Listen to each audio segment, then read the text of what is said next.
Amahoro bavandimwe, umwami wacu nanone ashimwe muri iki gitondo aduhaye cy'umugisha cyo kugira ngo twongere turebe mu ijambo rye, turebe tubyibwire, turitekerezeho kandi Mwuka akomeze atuyobore mu nzira yo gukiranuka. Reka shima Imana nsenga, hanyuma nimara gusenga turaza kujya muri Bibiliya zacu.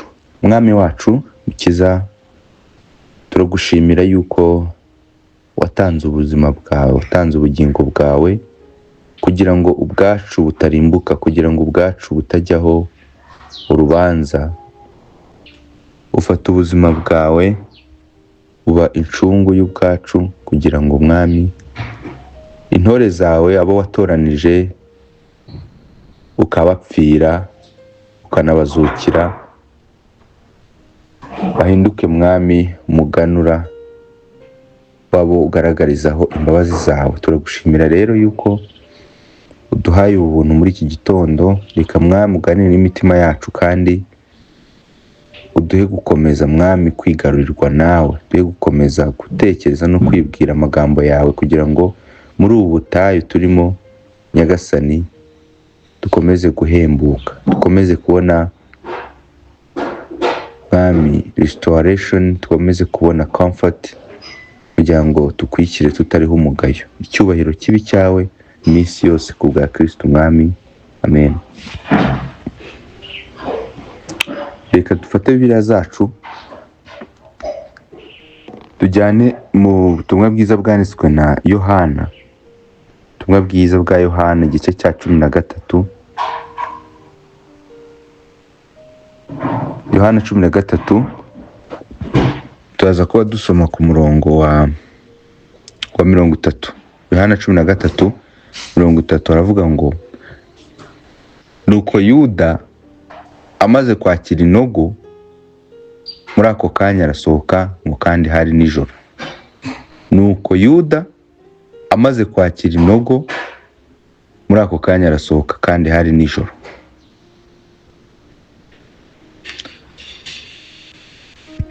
Aya niyo magambo ushaka ko dutekerezaho. Se turayatekerezaho iki? Yuda, iki gice cya 13 cya Yohana yariho yandika uburyo umwami akiri kumwe n'abigishwa be bariho basangira, bagirana ibihe byiza, aboza n'ibirenge, aho isomo ryo gukorerana, gusavingana, kwitanaho. Barangije bageraho barasangira, arangije ngo afata inogo cyangwa se umutsima awutamika Yuda, ariko Yuda ngo amaze gutamira iyo nogo arasohoka, ngo kandi ngo hari nijoro. Yahise asohoka. Aha gusohoka kwe ibyo yari agiyemo iyo ukomeje urabibona ko yari agiye nyine kugambana amaze kwakira inogo. Aya ni amagambo hari abenshi basanzwe bazi, ariko ndagira ngo tuze gutekereza kuri uyu mugabo witwa Yuda.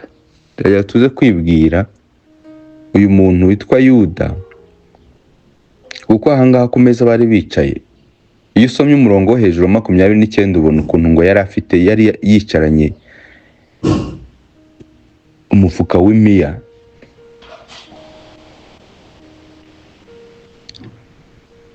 Niwe wabikaga yego amafaranga yabo, niwe yari nka treasurer, ayo bakeneye yo gukora, yo kugira ngo bajye kugira ibyo bahaha, niwe wayabahaga. Ariko hari n'andi mafaranga yari yamaze kwakira yo kugira ngo aze kugambana, kugira ngo aze kugambana. Uyu Yuda rero icyo shaka ko tumutekerezaho bavandimwe muri iki gitondo, Mwami abituyoboyemo, Mwuka Wera akomeze aduhishurire no gufact checking ubuzima bwacu, uyu ni umuntu mu bantu bari very close, begereye Kristo. Abantu 12 yatoranije mu bandi bose, kuko buriya yari afite abigishwa benshi. Iyo usomye Abakorinto ba mbere 15 ubona ko hari abigishwa bagera hafi muri 500 yihishuriye amaze kuzuka. So yagendanaga n'igikundi cy'abantu benshi, harimo n'abagore, ariko specifically abagabo 12 nibo bari intumwa, apostles, bari intumwa.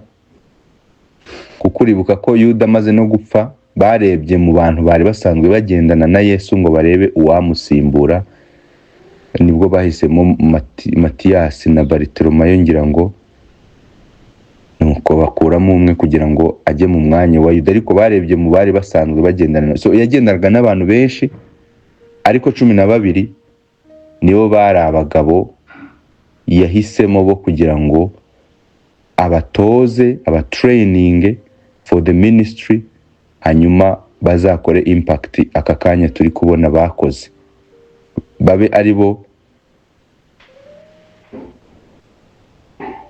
batangiza itorero in the New Testament way. Kuko hari n'itorero tujya dusoma mu byakozwe n'umwami ngo ryari mu butayu, ariko itorero ryo mu buryo bw'isezerano rishya ritangira ngo ryubatse ku rufatiro rw'intumwa n'abahanuzi. Intumwa nazo ziri mu bantu nkingi za mwamba Imana yakoresheje kugira ngo establishing a church. Aba bagabo nyine, that's how, uko niko bari bakomeye.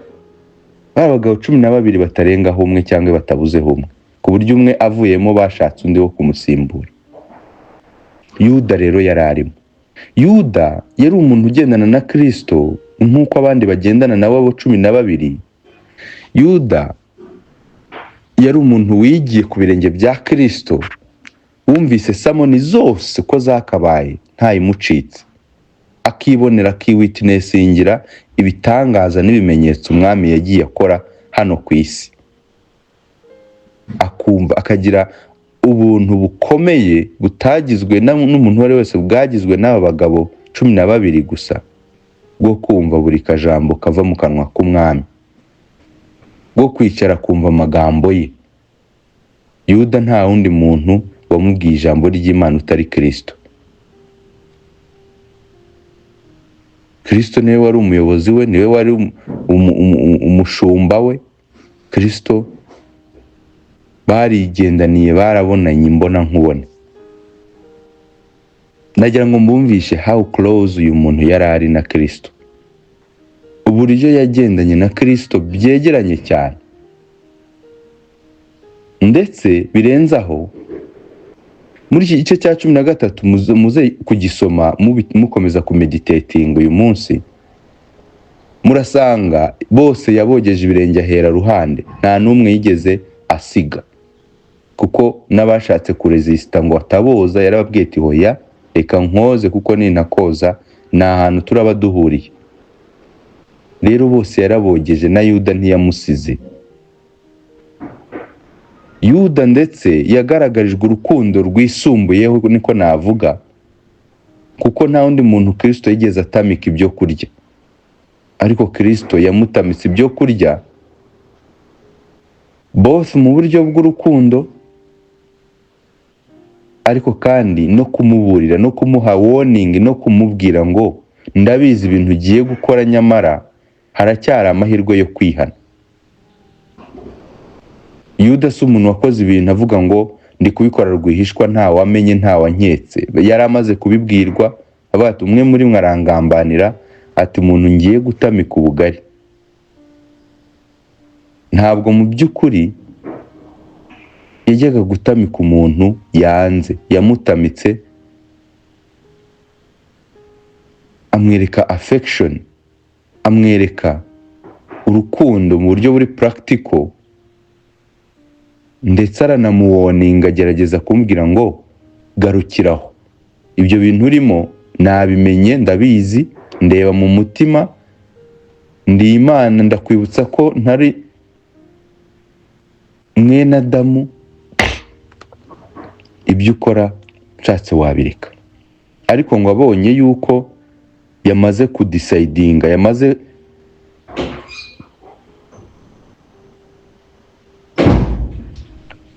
yari yamaze kuba determine,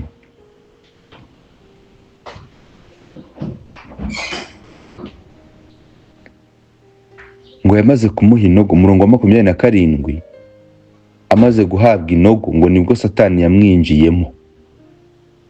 Yesu rero amaze kubona yuko Satani amwinjiyemo, ngo aramubwira ati icyo ukora gikore vuba, kuko yari amaze kubona ko uyu mugabo nta garuriro, ibikorwa mukoreye byose n'ubundi birangiye Satani amukonkarinze. Kumwinjiramo ntekereza yuko bavugaga yuko yari amaze kubona umutima we ubaye noneho determined, ashaka kumvira Satani noneho byeruye.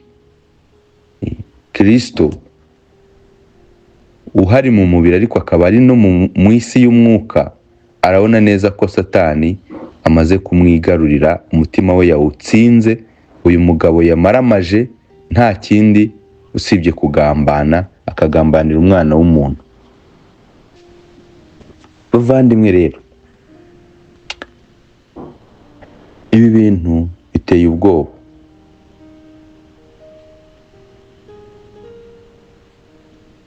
Kubitekerezaho,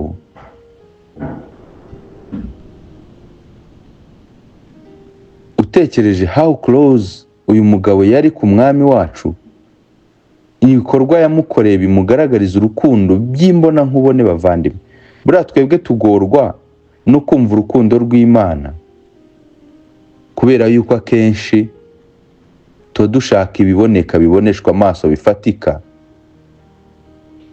Noneho twebwe tukabwirwa yuko Imana idukunda, nyine iyo Mana tutayireba n'amaso yacu, ubwonko bukananirwa kubikurura rimwe na rimwe, ubundi twagirirwa ubuntu tukabasha kubikurura ho gake.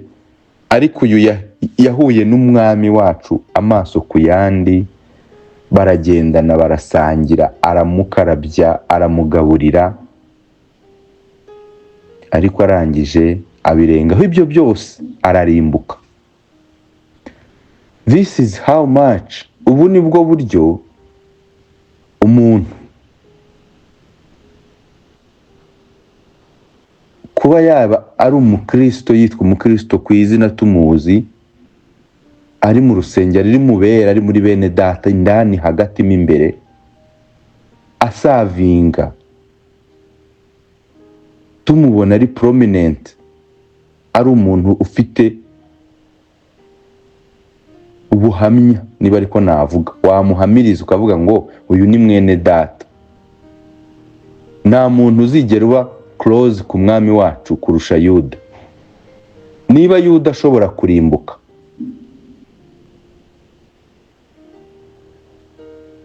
mwene data aka kanya, as far as we can see, icunge. Twebwe kuvuga mwene data nibyo dushoboye, nibyo tuzi, nibyo tubonesha amaso, ariko Imana ireba mu mutima izi neza kuri mwene data cyangwa utari we. Umuntu ashobora kuba iruhande rwa Kristo, very close, ariko afite umutima w'uburyarya, afite kwishushanya. Amagambo y'umwami akayumva, akajya acengera mu gutwi kumwe, agahinguka mu kundi. Ibyiza umwami atanga, imigisha even niya hano mu isi, ni ndetse n'iy'umwuka, Imana ngo ivubire imvura ababi n'abeza, byose bikamera nko kuvomerera urutare, wibwiye ngo ruraza kugera ubwo rutoha. Umutima wabaye ibuye ukomeye, n'ubundi nta kintu na kimwe gishobora kupenetratinga ngo kiwinjiremo, kiwumuvinge. Wumva ibyigisho, ukabona umurimo Mwuka Wera akorera muri bene data,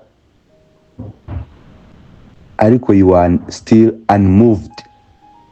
Ntacyo uba wumva bigukoraho, ntibigusunikira ku kwezwa kwisumbuyeho, ntibigusunikira kuri devotion zimbitse, deep devotions, ahubwo uba wumva ni ya makuru asanzwe umenyereye, usanzwe uzi.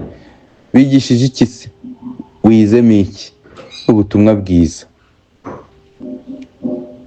Ukumva ni ya nkuru wamenyereye isanzwe, itagize aho igufashe, itagize aho igukoze, itagucira ishati na busa. Be careful, you might be Judas. Vandimwe, mu itorero harimo ba Yuda. Uko byagenda kose ni inkuru ibabaje, ariko that's the reality. Niba mu bantu sample y'abantu 12 tubonamo Yuda umwe, tekereza church y'abantu 150 cyangwa 200. Ukore statistique nawe umbwire probability y'abayuda bashobora kubonekamo mu bantu desa cyangwa iry'itanu.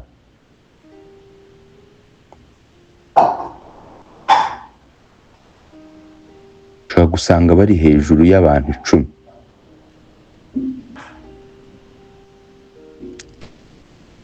Iyo ni imitekerereze ya kimuntu, bashobora no kuba barenga cyangwa se bari no munsi da. Ariko nyine niyo yaba umwe ntago ari ikintu cyo kunezerwa, niyo yaba umwe ntago ari ikintu cyo gukomera amashyi.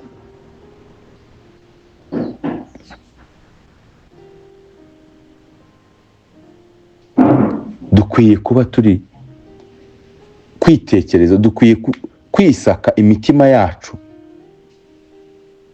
tukayishakishamo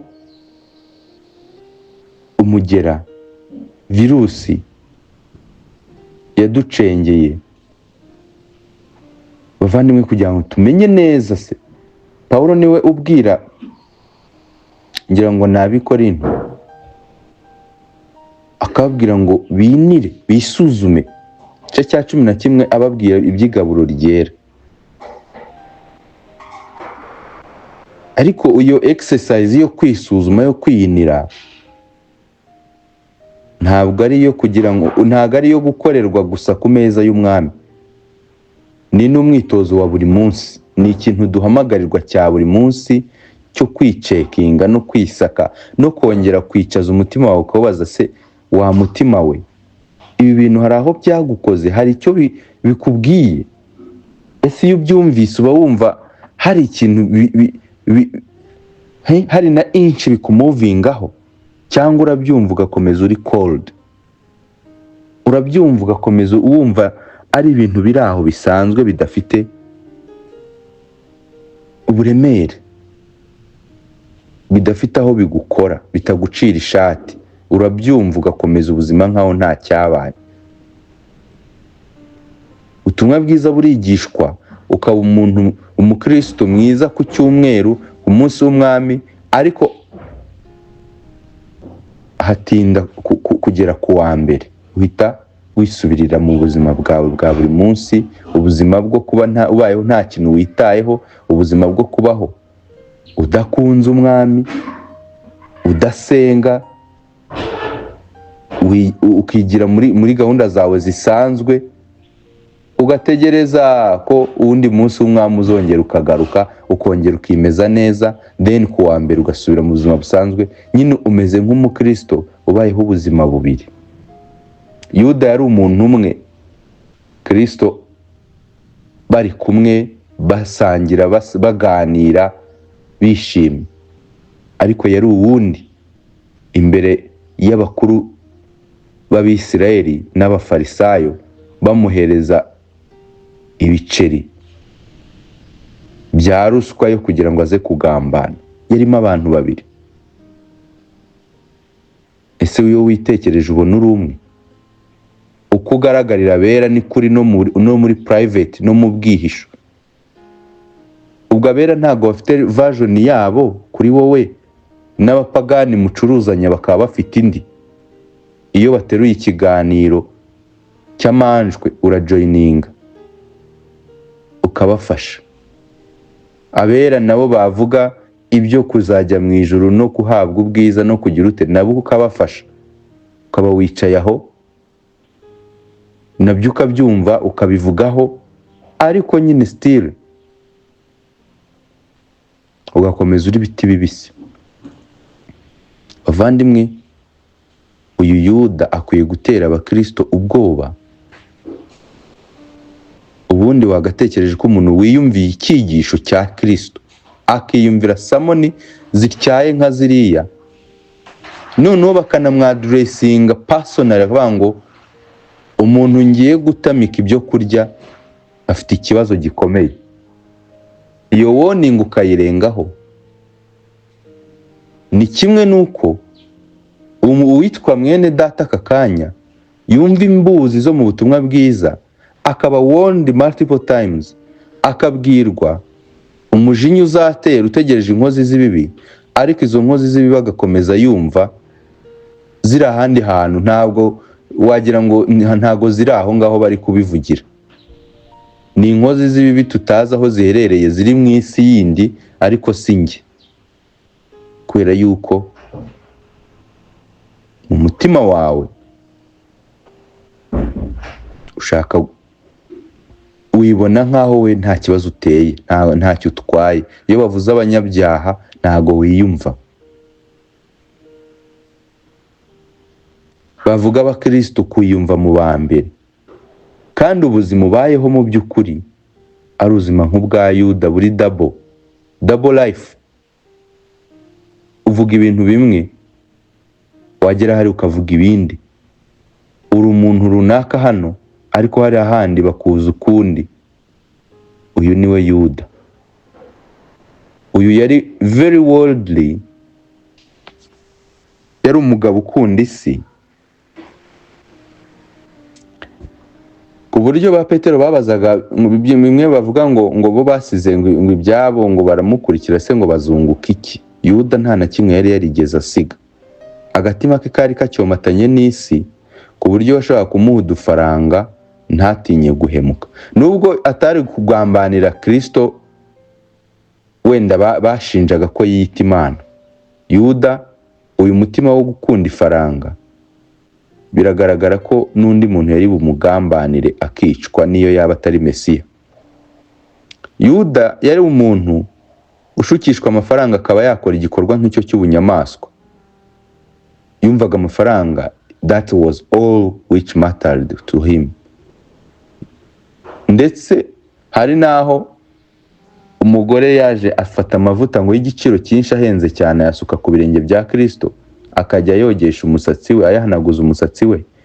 Yuda konsani yari afite, ubwo abandi bavuga ngo se ngo kuki Yesu yegeranye n'umunyabyaha, ngo kuki atamenya ko umukozeho ari maraya. Yuda we yari konsani no kuvuga ngo ngo aya mavuta arahenze, ngo yakabaye ngo agurishwa, ngo amafaranga avuyemo ngo agahabwa abakene. Ariko mu by'ukuri Bibiliya ikaduhishurira yuko atari konsani n'abakene, ahubwo ngo umutima we wikundiraga ifaranga. That was Judas. That might be you. Uwo muntu ashobora kuba wowe. Turavuga ngo tuzataha iwacu mu ijuru, dufiteyo gakondo n'ahasi iwacu mu isi by'isi, ntidukwiye komatana nabyo ngo twemere imitima yacu kubihoberana nabyo. Ariko wowe urabata, mbabarira mama we, nabyo iyaba nabibonaga iby'iryo juru nzabibara mbibonye. Witwa mwene data, you should be scared. Uzatangazwa, utungurwe n'umunsi w'umwami n'amagambo akomeye avuga ngo mva imbere sinigeze nkumenya, uri inkozi y'ibibi. Bavandimwe, we should be careful. Dukwiye kwitonda, dukwiye kwirinda, dukwiye kwisaka, kuko uyu Yuda niwe muntu njya mbona muri biri iteye ubwoba kurusha ba Farawo. Farawo ari obvious, akuzi kurimbuka uri ku gatutu unyuze mu rusengero. Umuvandimwe umwe wavuze ngo hari inzira ngo ijya mu kuzimu, ngo inyuze kuri altar. Umuntu wumvise ibyigisho byinshi yicaye imbere y'udututi tutagira ingano, ahuguzwa inyigisho nzima kurusha izindi zose zigeze zibaho ku isi. Nta muntu urakora samoni nk'iya Kristo aho isi yabereye, ariko abirengaho ararimbuka. Uyu Yuda ateye ubwoba kurusha uko wavuga ngo Farawo yarimbutse, ko Farawo biri obvious, ariko uyu Yuda akwiye kudutera amakenga. Niba yararimbutse, uwo yari ari we, hari ukuntu wasanga, hari ubwo ushobora gusanga ari uri we aka kanya mu itorero, muri bene data. Rerutse kureba ku rukungu n'amasaka, uburyo ngo urukungu ruba rusa n'amasaka neza neza, ushobora kubyitiranya. None se mbere y'uko ibi bibaho, Yuda wari kureba mu bantu 12 nabo yarababwiye ngo umwe muri mwe arangambanira. Buri wese akikeka, nta n'uwahise avuga ngo ubwo se si Yuda ra? Wapi? Bajyaga bamureba bakabona ni umwe nabo, ahubwo buri wese yatangiye kwikeka ngo mwami, ngo se ngo ni njye. Undi nawe ngo mutubarize, ngo se ngo yaba ari jye avuga, ngo mutubarize uwo muntu uwo ari we. Ntabwo bashobora kumutahura. Ntabwo bashoboraga kumutahura. Aho niho hantu hatereye ubwoba bwinshi. Yasaga nabo, yagendaga nkabo, yakoraga nk'ibyabo. Ngira ngo iki gihe kitarasohora, niyo yaboherezaga ku murimo, wenda akaba ati mujye gushaka ibya Pasika. Yuda ngo niwe bikaga ifaranga, niyo bajyaga kuzaka akabakoreramo, cyangwa se ubwo wenda bakanajyana guhaha. Iyo bavuga ati mugende babiri mujye kubwiriza mu midugudu, Yuda nawe agombe kuba yarari mu babwiriza, kuko ntago tubona record imbere yaho bavuga yuko we yajyaga asigara. Oya, ibikorwa byose yabaga birimo. Naha ku meza y'umwami yari ahari asangira nk'abandi, bamwoza ibirenge nk'abandi. Ku buryo rero kuvuga ngo umwe arangambanira, nabo ntabwo babashaga guhita babikurura. The same thing. Aka kanya uburyo urukungu rusa n'amasaka, ntabwo warandura, washiduka uranduye ishaka. Ariko umunsi wo gusarura ugeze, umunsi w'amateka nuza, abasaruzi nyir'umurima abohereje. Bavandimwe, niba iki kintu kitagutera ubwoba, njye kirabuntera. Nta kindi kintu cyaba kigutera ubwoba ku isi, waba uri ikihebe. Ibintu biteye ubwoba, ariko kandi bikwiye no kongera kudusunika cyane, bikwiye kutwongerera imbaraga no kutubera moteri. Nituhere mu bwoba gusa, ahubwo tukikubita ku birenge by'umwami, tugatakamba, tukamukunda, bikadutera umwete, ubuzima bwacu tukabuvugurura, ukongera ukajya ku murongo. Uyu Yuda ntabwo yakundaga umwami, kandi byanditswe bivuga ngo udakunda umwami wacu avumwe. Ese wowe ukunda umwami? Ubigaragarisha iki? Ko yavuze ko umukunda azitondera amategeko ye. Ni gute ukunda umwami umunsi ushobora kwirenga utarebye mu byanditswe, utamwegereye ngo umubwire ibikuremereye mu isengesho, utanyoterwa kuba imbere ye, udakunda abera, aho bari uhagendera kure. Uba wumva comfortability yawe iyo uri kumwe n'igikundi cy'abatizera, wumva biryoshye kurusha iyo bene data bari kuvuga imirongo, bavuga amavase, baganira ku by'ijuru. Uba wumva wagira ngo nta n'ikiganiro ufitemo aho ngaho, byakubowe. Si wowe urabona bamutandukanye. Ibyo byose bikwiye kuba bigutera ubwoba. Ibyaha urabikora ukumva nta guilty, usa n'umuntu wamanitse amaboko imbere y'icyaha cyarakunesheje, cyaguhinduye ingaruzwa muheto. Ndasaba ninginga ngo Imana ikize bene data, ikize intore zayo, uyu mwana wo kurimbuka. Itugirire ubuntu bwinshi, uyikubita imbere usenge, kugira ngo ikomeze kuguha umwete wose, kuko Yuda ashobora kuba nk'uko narimaze kubivuga ko batamumenyaga, ashobora kuba yaragiraga umwete nk'abandi, ariko akagera ahantu tangira kuvuga ati ariko uyu muntu nubwo atubwira ngo ni Mesiya ntabwo ari we. Akagera ahantu akaba apostate, akihakana faith, akamera nka wa muntu wo mu Baheburayo 6, uwumvishe byose agahabwa byose, ibyo imigisha yose Imana itanga ihereza abantu bayo nawe akayisogongeraho, muri ko akarenga karimbuka. That was Judas. Umwami atugirire ubuntu bavandimwe, aduha imbabazi nyinshi turi ku birenge bye, dusikinga honestly kumwubaha no kumwumvira no kugendera mu nzira ze, twumva warnings n'imiburo aduhereza. Yankunda kugeranya Yuda na Petero. Ikintu Yuda yakoze cyo kugambana nicyo Petero yakoze cyo kwihakana umwami, urebye nta tandukaniro rinini ribirimo. Ariko Petero kubera umutima wari warazutse yarihannye, mu gihe Yuda we na nyuma y'uko ibyo byose bibaye yaragarutse ngo aragenda ariyahura. Iyo umenye ko wahemukiye umwami ubigenza ute? Ibyo nabyo bishobora kukwereka kuri Yuda. Uragenda ukarira, ukagwara depression, noneho ukajya kuzitura inzoga n'itabi. Ibaze mwene data utahura ko ibyaha bimurembeje, aho kwihana noneho akagenda akaburira rimwe, kabati se ubundi ndahinguka muri bene data gute?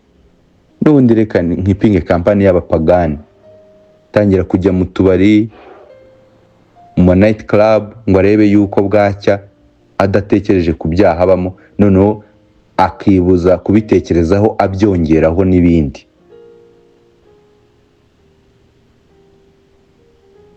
Neza kwegura Bibiliya bikamunanira, ahubwo akahita yegura seri akirebera nk'akamuvi, noneho umwanzi akamwigarurira atyo kugira ngo azava aho hantu. Uzi imbaraga bimusaba.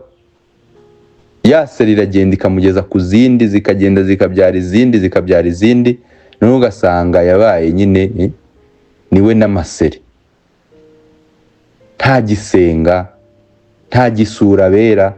Baramuhamagara koro yabera niyo ya mbere imubangamira. Uyu nawe bagiye kumbaza ngo naburiye he, akayignoringa yireba. Uzatinya umuntu ushaka guhamagara inshuro nk'10 zose, tuvuge ko uwo munsi atayifite, yanaza umunsi ayibonye ko wamubuze ntanakwandikira ati wambuze ongera umpamagare, akakwihorera burundu, kubera ko aba yibaza se ndamubwira iki. Ibyo bintu bikwiye kugutera ubwoba, kuko ushobora kubikiniramo bikarangira urimbutse. Umwami wacu adufasha.